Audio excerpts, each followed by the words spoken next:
सोनम वांगचुक यांच्या संदर्भामध्ये एक मोठी अपडेट समोर येते। सामाजिक कार्यकर्ते सोनम वांगचुक यांनी रुग्णालयामधनं एक संदेश दिलेला आहे। सफदरजंग रुग्णालयामध्ये ठेवणं म्हणजे बेकायदेशीरपणे ताब्यात घेणं आहे। मात्र उद्या होणाऱ्या नियोजित चलो संसद या आंदोलनामध्ये तुम्ही मोठ्या प्रमाणामध्ये सहभागी व्हा।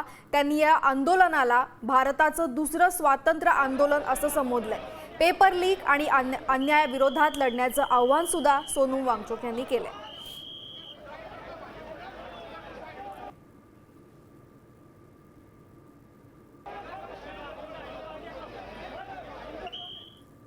सोनम वांगचुक यांनी काय म्हणले बघा, स्वातंत्र्याचं दुसरं आंदोलन आहे। भयमुक्त भारत, अन्यायमुक्त भारत, भीतीपासूनही मुक्ती। मी सध्या बेकायदेशीररित्या ताब्यात असल्याचं वांगचुक म्हणतात। भारतामधल्या स्वातंत्र्याचा दुसरा लढा संसदेवरील मोर्चाचा यशस्वी करा असं ते म्हणतात। मला बेकायदेशीरपणे रुग्णालयामध्ये नेण्यात आल्याचं सुद्धा या संदेशामध्ये वांगचुक यांनी म्हटलंय।